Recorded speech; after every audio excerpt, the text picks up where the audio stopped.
The new Spider-Man movie has many themes. Love, loss, and reacting to and accepting change being the most prominent of them all. Recently in my life, loss and change have been incredibly prevalent, with my family recently losing a close family friend to a terminal illness, and with my rapidly approaching departure to college.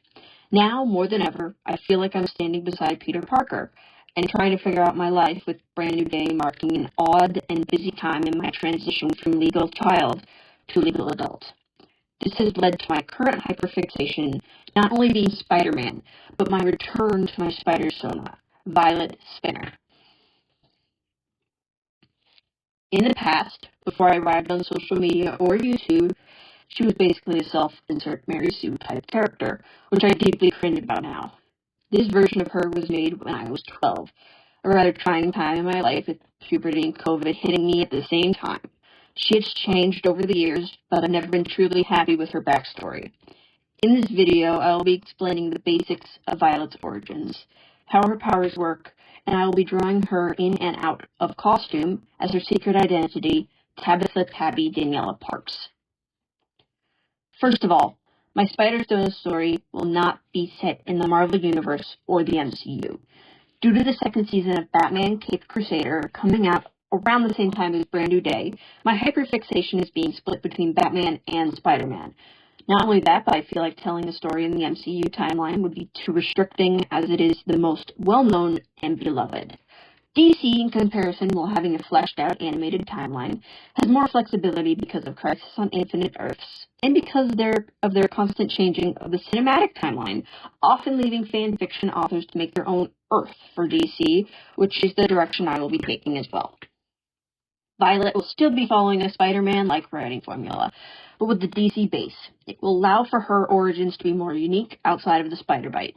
Violet, who I'll be calling Tabby for now, is a Gothamite and the daughter of two wealthy scientists who both work in biomedical engineering, creating machines and medicines as treatment for the rich individuals of Gotham who have contracted rare illnesses or who have just been overexposed to Joker toxin. Otto, Tabby's older brother by 2 years, is studying computer science, bioengineering, and mechanical engineering, hoping to create devices to assist in natural disaster recovery. Tabby studies ancient history, Gotham history, archaeology, and art history. Before Tabby becomes Violet, her goal was to help restore and recover a foreign country's history. Both Tabby and Otto attended Gotham Prep, Tabby being a freshman and Otto being a junior. Each grade for Gotham Prep has a field trip to a different city, with the freshmen going to Metropolis and the juniors going to Coast City. This leads to Violet's origins, and the origins for an incredibly tragic villain. However, I will only be talking about this villain a little bit in this video, as his interactions with Violet will be more often and more impactful later on. Tabby's transition into Violet starts not with her, but with Lex Luthor and his desire to kill Superman. Lex, at the beginning of his attempts to defeat Superman, made a super spider to try and create a soldier that could rival Superman's powers. However, the first few prototypes only ended up killing the test subjects, and so the project was abandoned, and was only kept around because the silk of the super spiders could be used as a stronger replacement for steel cables. While Tabby was on a field trip to Metropolis, one of the stops was a tour of LexCorp. During this trip, one of the super spiders gets loose, and the staff tries to keep it on the down low and keeps the tour going instead of canceling it. This results in Tabby getting bitten by one of the super spiders and causes her to develop a horrible fever that sends her to the hospital. She gets sent back to Gotham, where her parents are able to bring her fever down and help her recover, leaving her the only survivor of the super spiders. Because she survives the spider bite, she begins to mutate into the weapon Lex was initially trying to create. Enhanced strength, enhanced senses, a danger sense, wall crawling, natural webbing, spider-like legs, retractable, a second set of eyes, mandibles, which can be easily hidden, a venom sting, and natural camouflage. At first, Tabby loves these new abilities and begins a superhero career, hoping to become a symbol like Batman and to help the citizens of Gotham.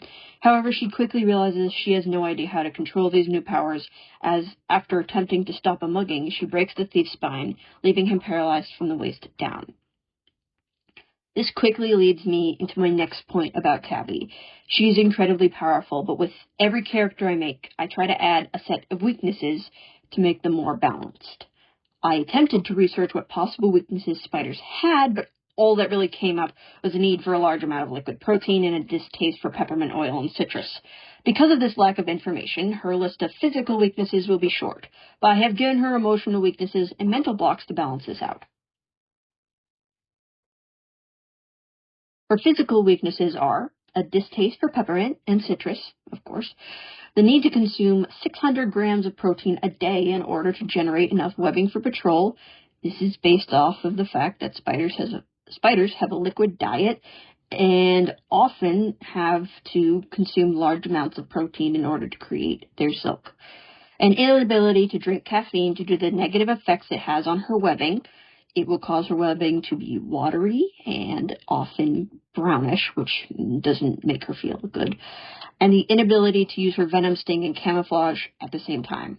I wanted to balance her abilities a little bit more, and having the venom sting and camouflage not be able to use at the same time, I feel very much balances her abilities and gives her a little bit of, well, a weakness and has her think a little bit more about how she's supposed to attack.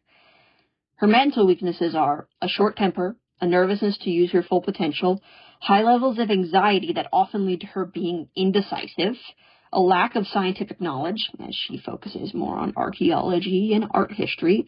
Of course, this means she's very good with anything related to history and can beat the Riddler pretty easily due to her vast knowledge of history, video games, and other things outside of science. And having an incredibly hard time focusing on more than one thing at a time, which does cause some problems, and it causes her to have an inability to really help more than one person at a time. And constantly blaming herself for lives she thinks she could have saved, but in reality she cannot. It's kind of like survivors blaming yourself for living, when in fact you can't really do anything about it. These mental blocks will play a large part in her story and how she deals with her canon events, which I will be going over in a later video. Her first major villain, Dr. Octopus, will be a main exploiter of these mental weaknesses. Oops. And has more experience in the scientific field and knows her personally. This will come up in the second video. It will be very, very important to her story and how she progresses emotionally and with her character arc. Her second villain, Green Goblin, will not focus on her mental weaknesses, instead attempting to outthink her and overpower her. He will be able to outthink her at times, but overpowering her is a little bit more tricky. There will be more villains in the future. I'm considering Sinister Six. I'm definitely considering the Lizard. I think that would be very interesting balance with Killer Croc. But those two are the two I have planned currently. This is all for now regarding Violet Spinner and / Tabby. I will be hopefully coming out with another video about her soon, explaining her first few canon events, her family, and Dr. Octopus. I will see you all later. Constructive criticism in the comments is welcome. Please, I really need this. I am still newish to writing stories, as I often get stuck on them. So having constructive criticism from writers, other artists, and just you guys in the comments would be awesome. Liking the video will help me out a lot. I am a small YouTuber. I need likes. Please give me a thumbs up. I very much like thumbs up. And so subscribing. Have a great day, and I will see you all next time.